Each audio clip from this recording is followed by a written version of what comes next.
A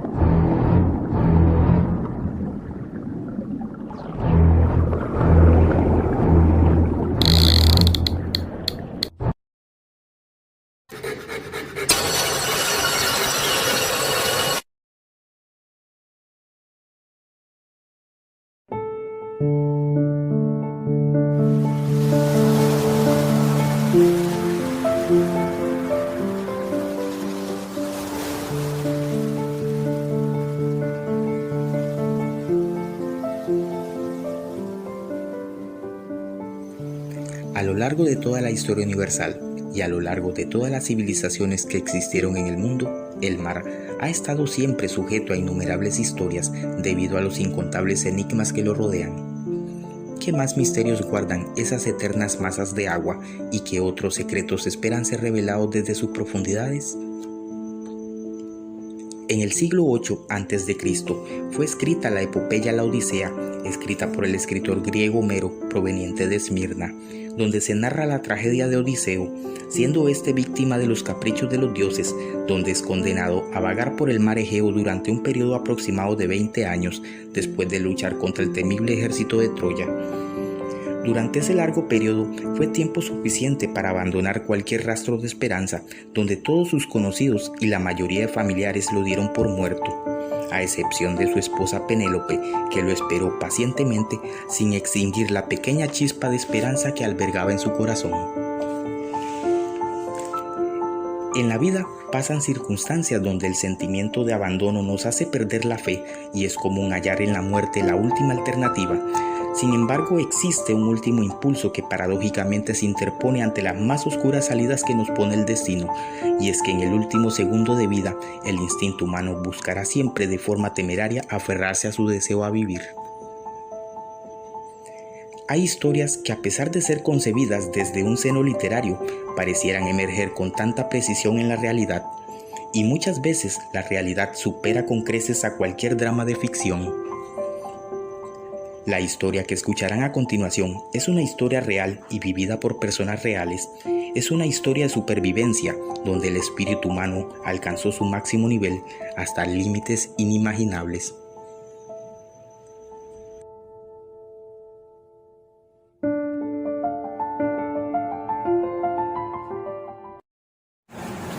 Pues de la gente del Cairo 3 yo solamente puedo sentir una profunda admiración. O sea, el hecho de que ellos lograran manejar la situación más que todo mental durante un periodo tan prolongado de soledad en el mar, sobreviviendo a todo el montón de problemas que enfrentaron. No hay otra forma más de calificarlos que de héroes.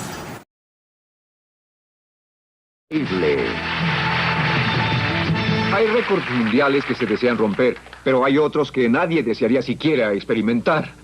Uno de estos récords fue roto este año por la tripulación de un bote pesquero de Costa Rica que sobrevivió 144 días después de haber sido arrastrada a la deriva en el océano. Esta historia tuvo comienzo una mañana del 19 de enero de 1988, como cualquier día cálido, en un pequeño puerto pesquero de Punta Arenas.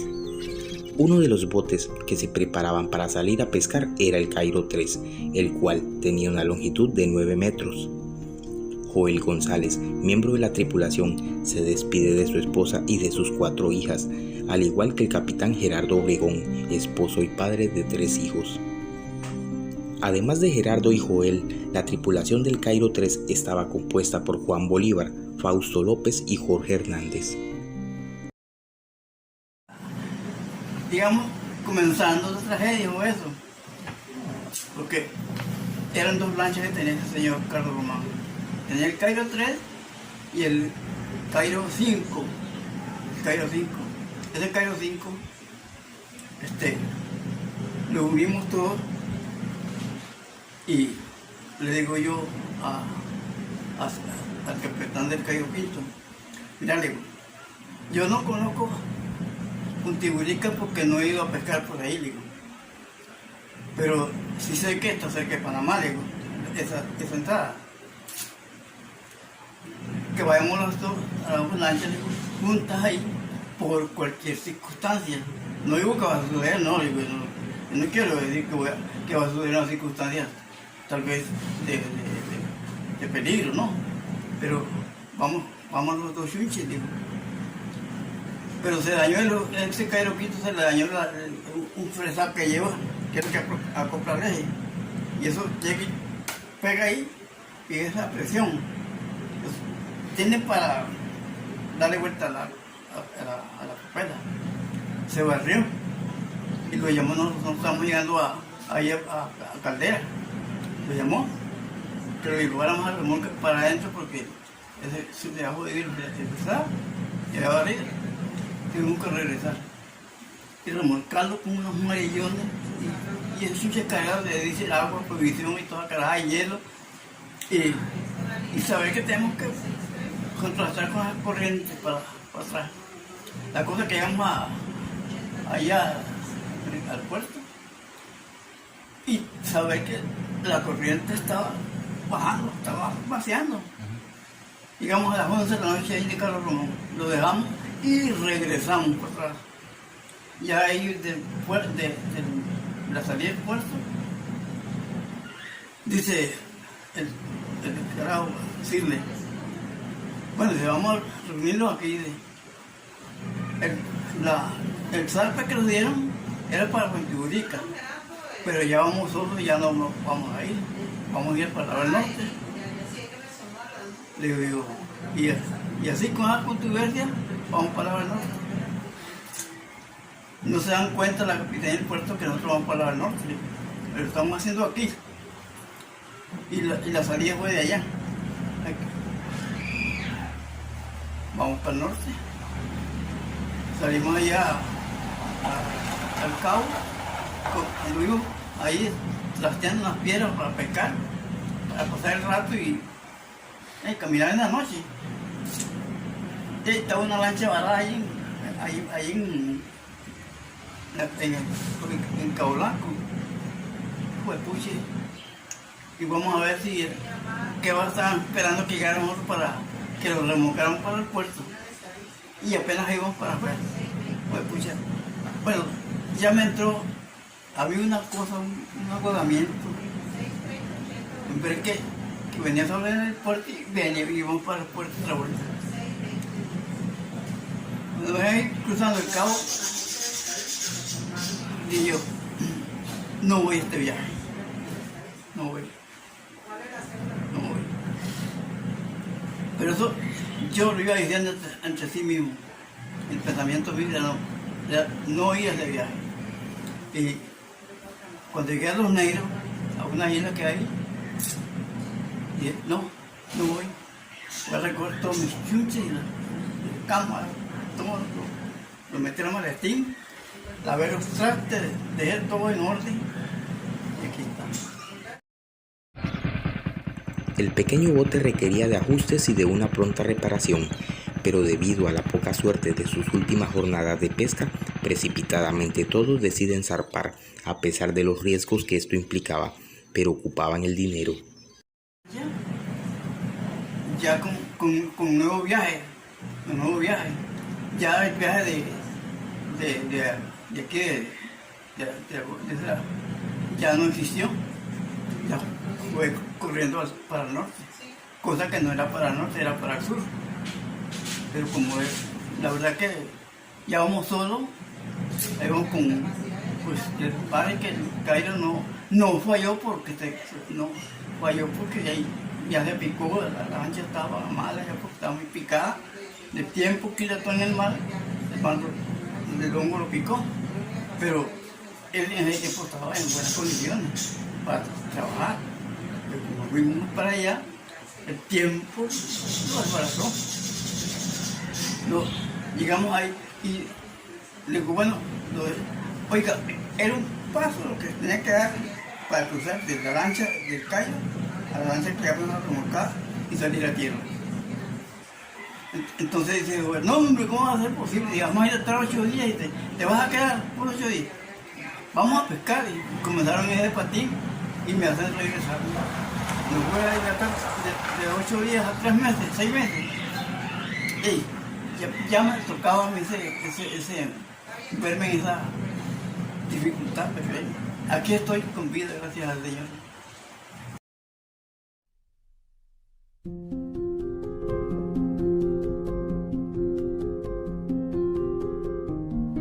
Durante los primeros 3 días, la fortuna era poco favorable para los pescadores, a pesar de su arduo esfuerzo, pero el clima empeoraba, volviéndose cada vez más peligroso a medida que pasaban las horas, y muchos se cuestionaron si debían regresar a tierra.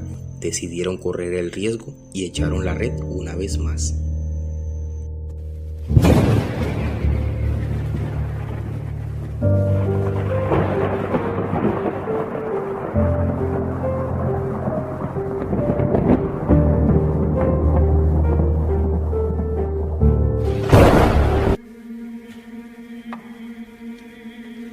Uno de los mayores riesgos que enfrenta todo marino son los cambios inesperados del clima que caprichosamente ocurren mar adentro, donde lo que parece ser un plácido día de verano torna en la más inoportuna marejada debido al incremento en la velocidad del viento que hace emerger prominentes olas de consideración y dificulta la visibilidad, donde muchas veces se obliga a pequeñas y medianas embarcaciones a volver al puerto con mucha dificultad. Según la escala Beaufort, en una clasificación de 7, donde los vientos alcanzan una velocidad de 28 a 33 nudos, ya se le considera de cuidado, principalmente para lanchas pesqueras y otras embarcaciones de pequeñas dimensiones.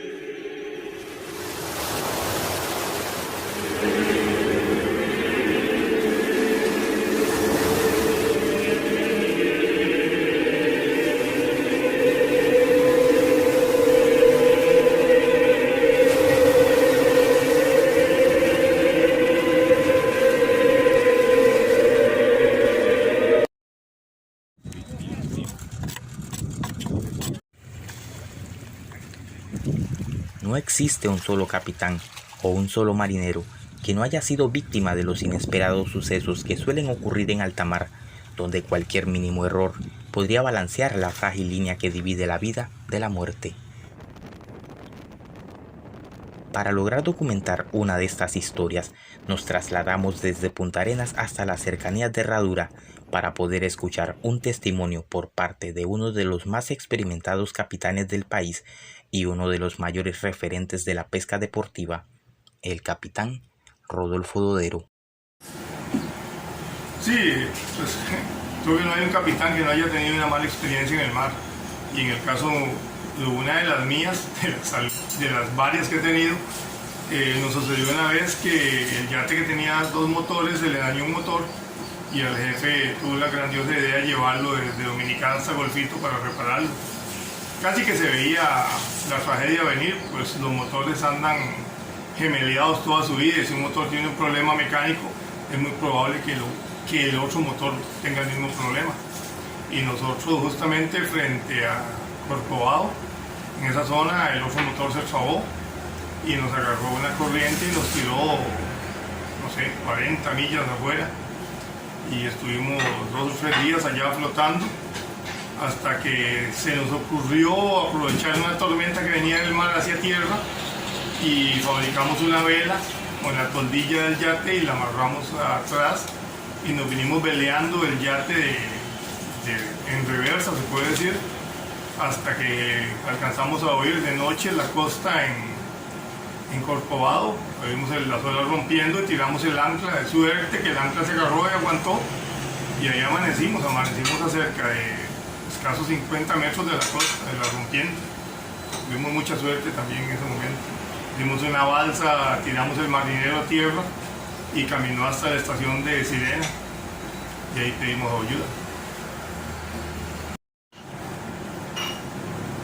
Otra experiencia bastante angustiosa que tuvimos fue cerca de la isla del Caño, como unas 11 millas náuticas fuera de la isla del Caño, que el yate que navegaba en ese tiempo sufrió una falla mecánica estructural.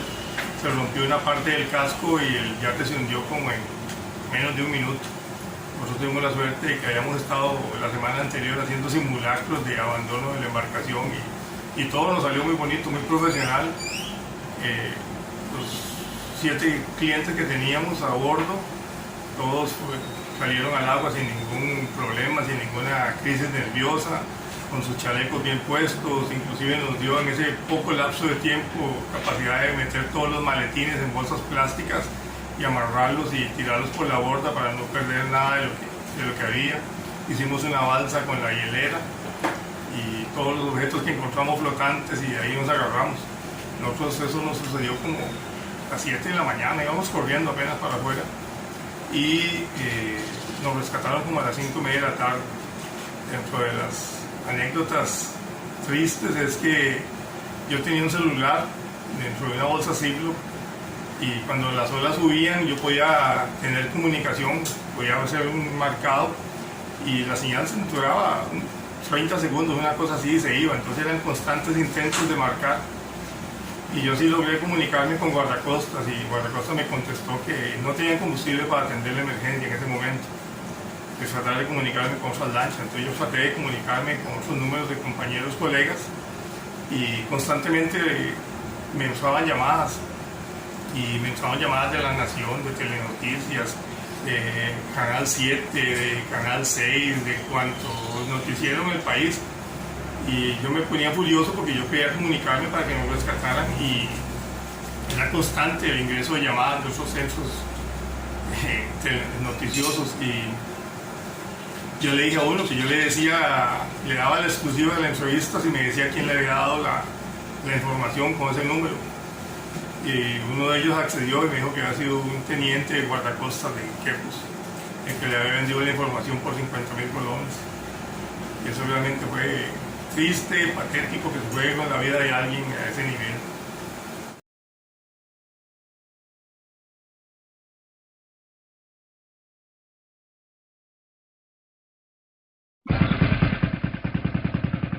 Durante el turno de la noche, Joel se encontraba al mando de la nave cuando ocurrió lo inesperado.